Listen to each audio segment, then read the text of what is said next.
The Arrival. As I walked towards my apartment's front door, I heard laughter. It sounded like a party. I stood outside and heard my mother trying to speak above the noise. "Please, everyone, quiet.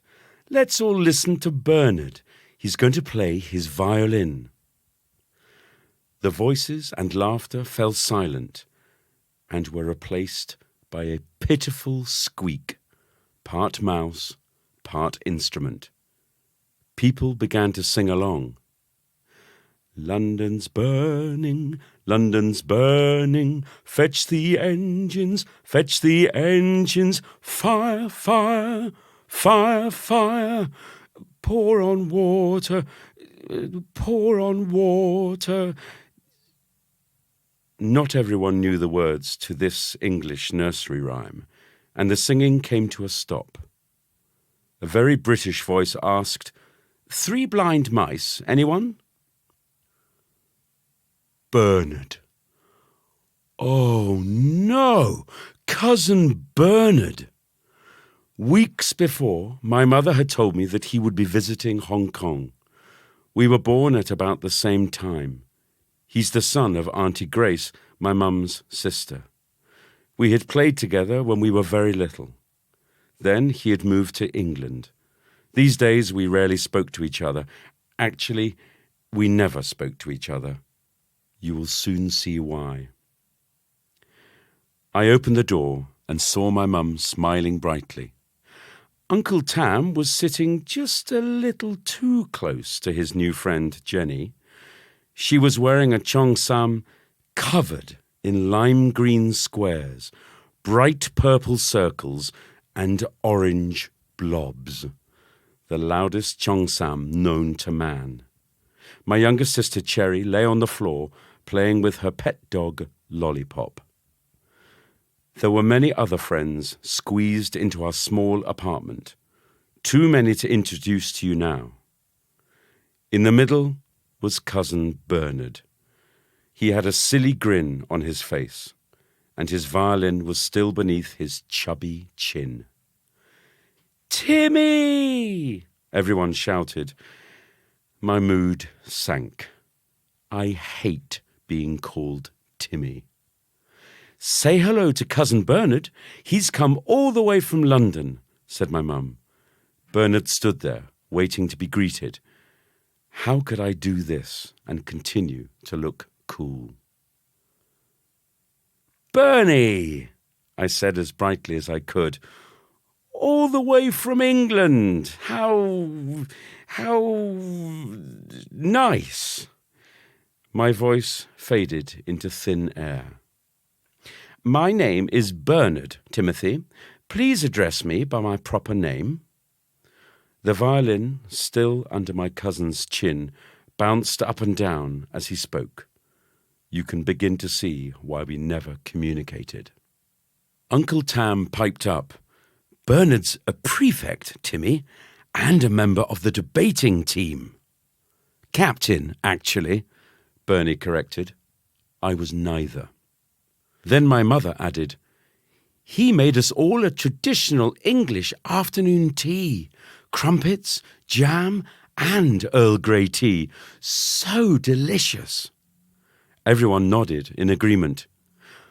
"I think, Timmy Tang, if you cannot be polite to your cousin, you should start on the washing up." "Me?" I replied. "I've only just arrived home." "Kitchen. Washing up. Now," said Mum, pointing towards the kitchen door. I carried my school bag into the kitchen. It looked like a war zone. Every single pot, pan, plate, knife and fork in the apartment had been used to prepare this simple English afternoon tea party. Before the washing up began, I took from my bag a pineapple bun. I had been so looking forward to it.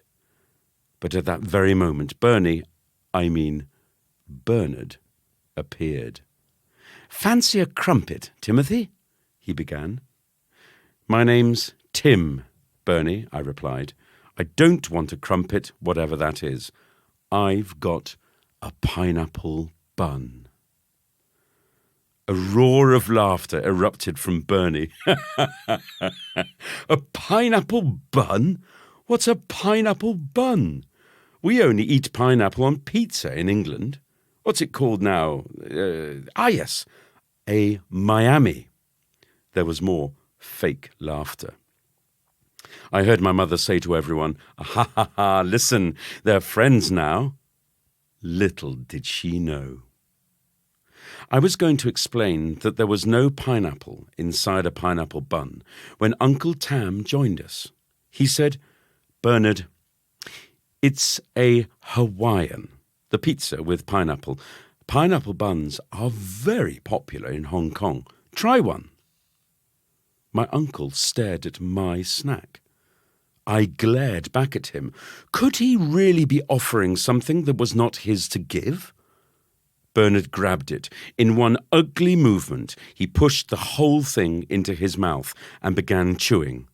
Several chews later, "This is really delicious. Yum, yum." Well, I think that's what he said.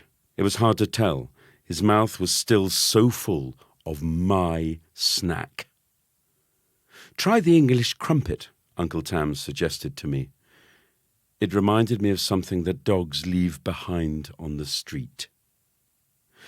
Before I could decline the offer, Bernie asked through more chewing, "Another can have?"